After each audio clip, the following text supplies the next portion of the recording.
안녕하십니까, 박배옥입니다. 조선일보의 황대진 논설 위원이신데, 이분도 아마 요즘 우리나라 이제 여러 가지 공천 과정, 정치 행태, 21대 국회 여러 가지를 보면서 아마 이런 기대를 한번 가졌던 것 같아요. 이 글을 쓰신 것 보니까. 그러니까 물론 이제 정치를 하면 한 당을 만들고 거기에 리더의 어떤 그런 생각에 이제 또 많이 동조도 같이 하게 되고 뭐 그렇게 되겠죠. 그런데 만약에 앞장서 가는 리더가 그 생각이 뭐 국가를 위해서나 국민을 위해서 별로 좋지 않다. 그럼 가감하게 반대 의견을 낼 수 있어야만이 그 사람이 큰 정치인으로 클 수가 있다. 그래서 정말로 대한민국에서 올바로 대한민국을 제대로 끌고 갈 수 있는 큰 정치인들이 나왔으면 좋겠다는 시각으로 항상 보고 있었던 것 같아요. 그래서 이제 이분이 이제 좀 읽기는 그런데 기생충 정치라는 그 제목으로 이런 글을 써놓으셨어요. 얼마 전 동계동계 원래 정치인을 만났다. 정치를 떠난 지 10년이 넘고 나이도 80이 지난 분이다. 자연스레 4월 총선이 화제가 됐는데 평생 공천 걱정, 당선 걱정을 해본 적이 없다고 했다. 공천과 당선의 목매는 현역 정치인들이 들으면 대단히 부러워할 일이다. 그런데 이어진 말이 놀라웠다. 나는 김대중의 기생충이었다. 라고 했다.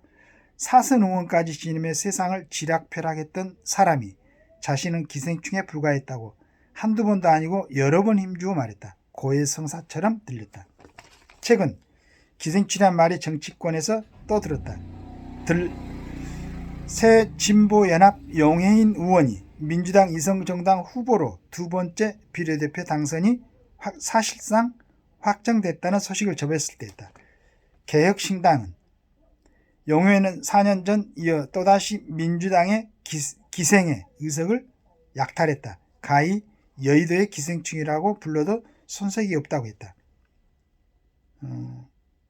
그러니까 새 진보연합 용해인에 대해서 개혁신당이 이렇게 얘기를 했다는 얘기죠. 민주당 이성정당에는 용의원 외에도 이원정당 심판을 받고 해산된 통진당 출신 국가보안법 위반 전력이 있는 한 청년 출신 의석도 예약돼 있다. 여기에 강호병, 천안함, 세월호, 계담 세력도 사석을 받는다. 이들은 이재명 대표가 5천만 국민을 제치고 혼자서 결정한 준연동형 선거제도를 숙주삼아 186가지 특권을 누린다는 국회의원을 이야기했다. 영화 기생충을 닮은 입시 비리를 저지른 혐의로 2심까지 징역 2년형을 받은 조국 전 장관도 이 대표가 만든 기생충 생태계에 합류했다. 민주당 내부는 이재명 기생충 전생시대라고 불만하다. 친명, 신명, 찐명이라는 사람들이 이 대표에 대한 맹목적 충성과 공천장을 교환하는 중이다. 이 대표는 국민이 민주당에 준 보조금과 공천권 등 영양분을 자신을 거쳐 기생충에 분배하는 구조를 완성했다. 기생충으로 살지 않겠다고 독립을 선언한 박용진 의원 같은 사람은 곧바로 양분 공급을 차단했다. 기생충은 모두 무척추동물이다. 정치 기생충도 자기 소신을 지탱하는 척추가 없다. 있으면 숙주가 다칠 수 있으니 곤란하다. 좀 이렇게 발음하기 좀 단어지만은 너무나 정확하게 표현을 한 것 같다고 또 읽어봤어. 기생충은 모두 무척추동물이다. 정치 기생충도 자기 소신을 지탱하는 척추가 없다. 있으면 숙주가 다칠 수 있으면 곤란하다. 국회의원은 국가 이익을 우선하여 양심에 따라 직무를 행한다고 헌법에 되어 있지만 기생충 정치는 숙주인 보스의 이익을 우선하여 그 지시에 따라 직무를 행한다. 보스가 시키는 일이라면 상식과 이치, 정의에 어긋나도 일단 하고 본다. 사상 유례 없는 선거법 단독 처리, 이장 탈당, 입법 폭주, 방탄국회, 체포동의안, 배신자 색출 등이 그렇게 이루어졌다. 친명모는 이 대표에게 기생하고 이 대표는 역사와 전통을 자랑하는 민주당을 숙주로 삼아 자신의 범죄 혐의에 방탄막을 둘렀다. 국민의힘은 어떤가? 총선을 앞둔 지금 국민의힘을 장악한 사람은 한동훈 비상대책위원장이다. 한 위원장에게 기생한다고 할 만한 사람은 잘 보이지 않는다. 한 위원장부터가 정치 신인이다. 출마자 대부분이 한 위원장보다 정치를 오래 했다. 한 위원장이 자기를 숙주 삼아 기생하는 정치인을 허용할 사람 같지도 않다. 이렇게 계산해도 이재명 기생충 숫자가 한동훈 기생충보다 압도적으로 많아 보인다. 크게 보면 정치인이라는 직업 자체가 스스로 생산활동을 하는 게 아니라 민주주의 제도를 이용해 국민이 낸 세금을 먹고 사는 기생충 집단이라고 할 수 있다. 이재명 기생충들은 공천을 받는 데는 성공했지만 당선까지 될지는 알 수 없다. 하지만 한 가지는 분명하다. 동교동 원래의 결론을 이뤘다. 제 편만 보는 기생충은 절대 정치 지도자로 성공할 수 없다. 나도 지도자가 아니었다. 그도 한때는 민주당 대표였다. 그래서 나는 그 황대진 논설위원 이분이 생각하는 건 아마 이분도 저처럼 멋진 좀 정치인들, 지도자급의 정치인들, 지도자라고 다 맞을 수는 없지 않습니까? 그러면은 진짜 척추가 있는 정치인들 같으면은 그 지도자와 토론을 거치고 해서 조금 더 그 전체 국가관리나 국민위안 쪽으로 이렇게 선회시킬 수 있는 그게 돼야 되는데 너무나 좋은 특혜가 있기 때문에 어떻게 하든지 국회의원이 돼야 된다는, 어떻게 하든지 그 배지를 일단 달아야 된다는 이런 아주 마음 때문에 아마 원래 척추는 있었겠죠.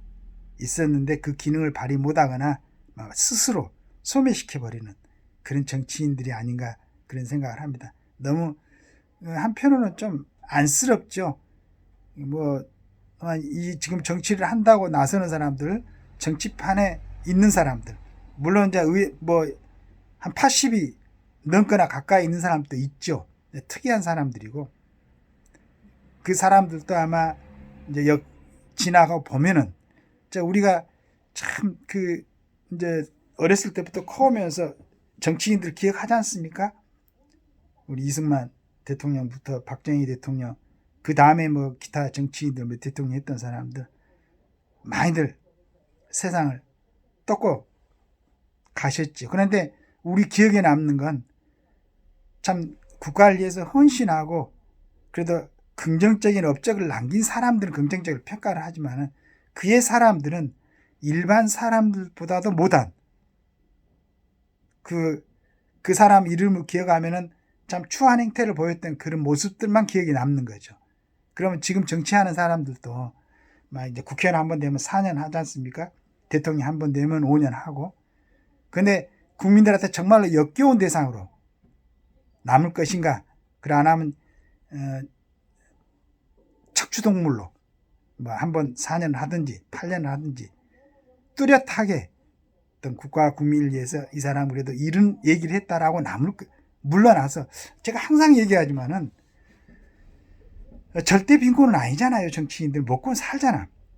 그러면 그 나머지는 그 좋은 머리를 이용해서 본인을 갖던 수양을 한다든가 또 주변 사람들 그보다도 그러니까 그 자기를 정치하게끔 만들어줬던 세금 냈던 사람들 물론 다 내고 있는 건 아니지만 어려운 분들도 그분들을 위해서 조금 그 나머지 생애는 좀 헌신하고 봉사하고 이렇게 살 수는 없어요. 그런데 끝까지 정말로 역겨운 소리도 하면서 그냥 저는 참 박지원 씨를 거의 이제 비슷한 그분은 안도고 이제 저는 해남입니다만 그리고 같은 박씨고 또 우리 이제 할아버지 때 진도에 계시다가 돌아서 굉장히 이렇게 가까운 느낌을 받고 특히나 이제 김대중 씨 대통령 하시고 그럴 때 그런 느낌도 있었는데 어젠가 그저께 신문 보니까 우리 이재명 씨가 김대중 씨보다도 낫다고 이렇게 얘기를 했던가 하여간 그런 걸 보고 이제 우리 박지원 씨도 역할 했으니까 좀 뒤로 물러나가지고 조용히 그 좋은 머리를 갖다가 좋은 쪽으로 잘 썼으면 좋겠어요. 그런데 뭐 해남 뭐 국회의원 한다고 나갔다고 그랬던가 그런 해남 진도 완동가요? 이렇게 어제 TV조선에서 하는 미스 트롯 3 세 번째 하는 걸 봤습니다. 거기에 미스 김이라고 해남에서 배추 농사를 짓다가 올라왔는데 물론 뭐 1등은 못한 것 같아요. 나 보다가 이제 그만뒀는데 너무 자랑스러웠어요. 그 전에는 이제 저도 그 해남이란 출신에 대해서는 상당히 이제 특별한 뭐 지형이지 않습니까? 토말이 있고 그 달마산도 있고 대흥사도 있고 그래가지고 참 뭐 이렇게 부끄럽지 않게 항상 생각했었는데 지난 한 몇 년 동안 좀 부끄러운 사람들이 좀 활동을 한 것 같아요. 그래서 그 이후부터는 해남 사람이라 얘기를 안 했는데 오히려 우리 배추 농사 짓다가 와서 노래 부르는 우리 미스 김을 보고 뭐 해남이라도 해도 괜찮겠다. 오히려 참 20대였던 아가씨 하나가 열심히 자기 아버지의 손에 지문이 달아지는 그 손으로 자기 얼굴을 만질 때는 까칠하고 싫었었는데 자라나면서 보니까 그게 참 자신들을 사랑하는 그러한 흔적이고 또 얼마나 성실하게 살았겠습니까? 그걸 얘기를 할 때 우리 정치인들이 그런 걸 좀 보고 좀 본인을 돌아보는 그런 걸 했으면 좋겠어요. 여기저기 배신하고 정말로 국민들한테 도움을 안 주는 법률을 만드는데 거기에 보탬이 되고 그리고 여러 가지 특권을 받아가지고 이렇게 행위를 하는 이런 것보다는 20대 아가씨가 참 정말로 진솔하게 자기 부모님에 대해서 얘기를 하고 하는 것 보니까 저 사람이 훨씬 낫다.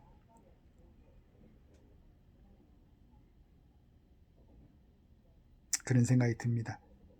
정치인들 잘하면서 주변에서 기대를 받았잖아요. 참 좋은 머리들을 갖고 좋은 대학들 다니고 다 그런 건 아니겠지만 하여간 열심히 해서 그래도 한 지역의 국회의원 되겠다가 나설 수 있는 그 기반은 다 컸잖아요. 그 정도면은 뭐든지 잘할 수 있는데 우리 황대진 논설위원이 쓴 것처럼 정치하겠다고 무척추 동물이 돼가지고 기생충이 돼버리면 안 되잖아. 이건 부끄럽잖아요. 만약에 이런 정상적으로 객관적인 판단을 하는 사람들이 자기 자녀들이라든가 또 뭐 가족들이 볼 때 좀 부끄럽지 않을까 생각을 합니다. 물론 이렇게 표현했지만은 이제 이 사람들이 혹시 당선이 돼가지고 국가를 위해서 또 헌신할 수도 있겠죠. 저는 기대합니다. 우리가 자꾸 대한민국 5천만, 그 다음에 남북한 합쳐갖고 8천만, 전 민족, 뭐 거기 위에 이제 조선족이라든가 이렇게 앞으로 위대한 대한민국이 이렇게 만들 것을 하면서 지금 이 좁은 땅덩이에 대해서 전라도 경상도 얘기하고 민주당하고 뭐 국민의힘 얘기하고 이런 걸로 너무 나눠가지고 자기들의 어떤 잠깐의 어떤 특혜를 그걸 누리기 위해서 국가를 배신하고 국민에게 이해를 가하고 본인 스스로 생각할 때도 부끄럽고 이런 정치인들이 되면 안 되지 않습니까? 좀 멋있고 혹시 지금까지는 어떤 모습들을 보였든 간에 정확하게 위법한 상황에 대해서는 그 대가를 지불하고 새로운 사람들로 환골탈퇴해가지고 국가와 국민을 위해서 헌신하겠다는 그런 각오로 정치에 입문하시기 바랍니다. 그래서 그런 정신으로 깨끗하게 경선하고 도전하고 또 국회의원이 돼가지고 국가를 위해서 봉사하시기 바라겠습니다. 감사합니다.